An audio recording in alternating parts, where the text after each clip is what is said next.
Nah, itu ceritanya itu. Jadi advokat dulu yang saya tekuni, bahwa waktu itu kebetulan saya waktu itu banyak berkecimpung di bidang hukum juga kan, waktu itu bidang kendaraan ya, ada kendaraan yang berkaitan dengan tilang segala macam, dan saya waktu itu sering ke pengadilan. Ya Pak. Nah, kalau saya lihat di pengadilan itu ya kebetulan, aduh, profesi ini sebenarnya menarik juga, saya pikir seperti itu. Makanya saya ikut ujian waktu itu dan alhamdulillah 98 dilantik dan disumpah.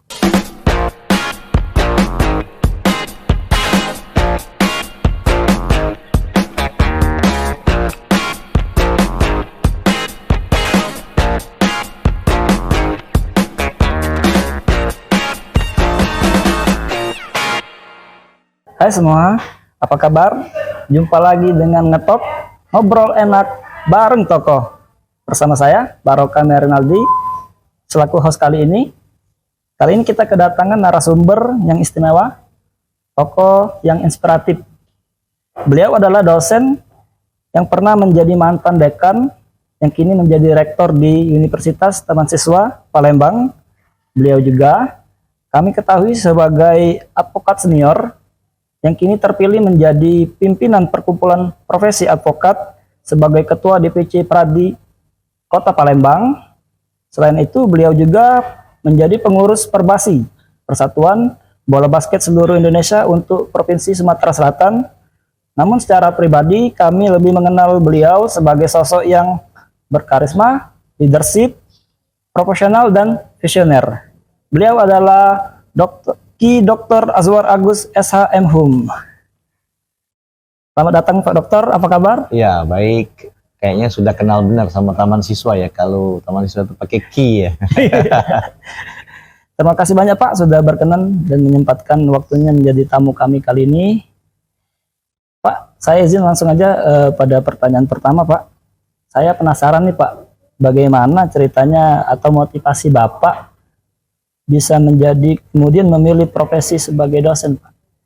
Ya.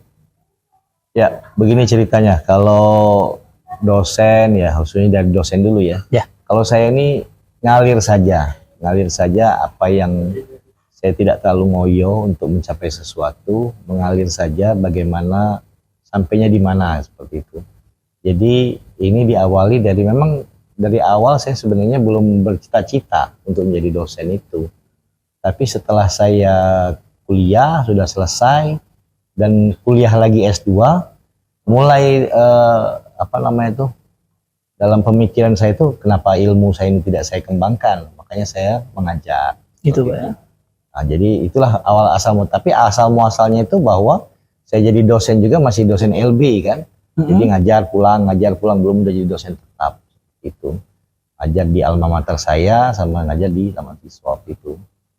Oke tahun Pak. 2000 waktu itu saya ngajar. Tahun 2000 Pak ya. Ini Pak, lantas yang menarik juga nih Pak, Bapak berprofesi sebagai advokat nih. Ini juga bagaimana ceritanya Pak? Selain dosen jadi advokat juga Pak? Ya benar. Jadi advokat itu sebenarnya jadi advokat dulu. Jadi advokat dulu ya, baru saya selesai S1 tahun 96. 96, kemudian saya jadi advokat itu tahun 98. Jadi 98. Jadi saya jadi advokat dulu, baru jadi dosen. Nah, seperti dosen tahun 2000-an dan 2000. Betul, waktu itu saya selesai kuliah S2 di Unsri tahun 2000. Nah, semenjak itulah saya jadi dosen gitu. Nah, itu ceritanya itu. Jadi advokat dulu yang saya tekuni, bahwa waktu itu kebetulan saya waktu itu banyak berkecimpung di bidang hukum juga kan, waktu itu bidang kendaraan ya, ada kendaraan yang berkaitan dengan tilang segala macam, dan saya waktu itu sering ke pengadilan. Ya Pak. Nah, kalau saya lihat di pengadilan itu ya kebetulan, aduh, profesi ini sebenarnya menarik juga, saya pikir seperti itu. Makanya saya ikut ujian waktu itu dan alhamdulillah 98 dilantik dan disumpah. Selain itu Pak, Bapak kan juga mengurus Perbasi di Kota Palembang nih Pak. Kok bisa terjun ke dunia olahraga nih Pak, khususnya di olahraga basket ini, gimana cerita Pak? Ya, jadi kalau basket itu adalah hobi. Hobi ya Pak ya? Hobi. Kayak saya jadi main basket itu sejak SMP. SMP kelas 1 sudah main basket. Nah, kebetulan waktu itu saya ikut terus basket sampailah SMA. Pernah saya ikut seleksi karena hobi tadi ya. basket itu sudah menjadi mendarah daging, kayak karena saya hobi. Waktu itu saya pernah ikut seleksi lah, tapi waktu itu tidak terpilih. Setelah itu baru saya nyadar diri lah, kata orang, introspeksi, bahwa saya ini tidak terlalu tinggi, tidak tinggi, kata orang. Kalau pemain basket itu rata-rata harus tinggi ya, minimal postur. Nah, ya itu saya tidak lagi main basket untuk nekuni menjadi atlet, tetapi menjadi pengurus.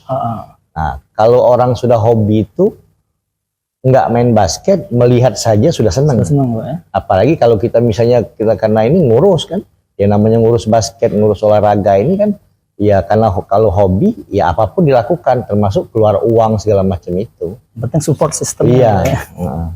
Oke Pak, ini sebagai seorang advokat juga Pak, tentunya Bapak juga memiliki kantor hukum sendiri ya Pak. Iya. Nah, bagaimana dulu awal mula proses Bapak merintis kantor hukum tersebut Pak? Dan bagaimana pola kepemimpinan Bapak yang Bapak terapkan di kantor hukumnya Pak? Ya, kalau saya dulu jadi advokat dulu, terus terang saja memang saya mencari mentor. Kalau kita menjadi advokat itu paling tidak kita mencari mentor ya. Mentor yang kira-kira cocok dengan gaya kita, atau minimal yang memang kita berminat di situ. Dan alhamdulillah waktu itu mentor saya ada namanya almarhum Pak Iskandar Halim. Beliau adalah dosen Fakultas Hukum Unsri. Itu salah satu jadi mentor saya waktu itu.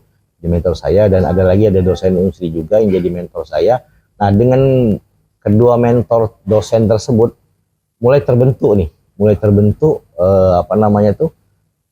seperti yang Anda tanya tadi, misalnya gaya kepemimpinan segala macam itu terbentuknya itu perpaduan antara akademisi dan praktisi. Itu Pak ya. Nah, akhirnya terbentuklah seperti itu. Jadi kalau kita menjadi advokat itu harus ada memahami juga norma-norma yang dosen kan dalam tanda kutip dia mengajari sesuatu yang baik ya. Dan melarang sesuatu yang buruk. Nah, yang hal-hal seperti itulah yang membentuk saya sampai saat ini. Pendidikan khusus profesi advokat atau PKPA adalah sebuah syarat menjadi seorang pengacara. PKPA Stipada Pradi hampir genap 1 dasawarsa menghantarkan langkah insan-insan menuju profesionalitas karir advokat. PKPA Stipada Pradi telah terselenggara sejak 2013. Kami berkomitmen mewujudkan cita-cita sekian banyak orang. PKPA Stipada Pradi diakui legalitasnya dan dikelola secara profesional. Diisi oleh para pemateri yang kompeten serta didukung oleh sarana dan prasarana yang lengkap. Hanya pelayanan terbaik yang kami berikan sebagai bukti totalitas. Selain biaya yang relatif terjangkau, peserta juga dipersiapkan secara matang untuk mengikuti ujian advokat. PKPA Stipada Pradi turut mewadahi para alumni hingga 20 angkatan. PKPA Stipada Pradi. Oke. PKPA Stipada Jaya. Pradi. Oke. Daftarkan dirimu, raih legalitas dan profesionalitas bersama PKPA Stipada Pradi.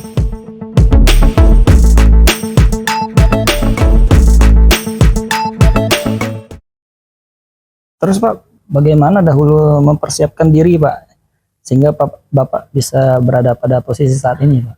Ya, seperti saya bilang tadi bahwa hidup saya itu mengalir saja. Ya, Pak. Mengalir saja apa yang menjadi, termasuk menjadi seorang dekan dulu. Dekan dulu saya tidak ada mimpi sedikit pun, termasuk menjadi rektor ya, untuk menjadi rektor itu.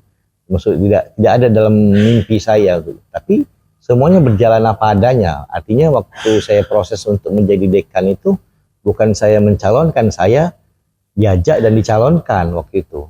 Dicalonkan oleh rektor waktu itu kan. Kalian nyalon aja jadi rektor seperti itu, dan terpilih kan waktu itu.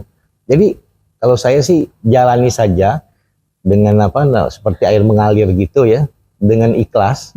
Apapun ceritanya ya itulah dia hasilnya, ya biar diserahkan sama Tuhan. Yang penting kita berusaha seperti itu kan. Seperti itu saya pikir. Jadi memang nggak berambisi untuk menjadi. Iya, nggak ada dalam mimpi saya mau menjadi rektor. Tiba-tiba waktu pemilihan ya waktu itu menang 1 suara, jadi ya sudah jadi rektor. Beda selisih 1 suara. Oh iya. Wow.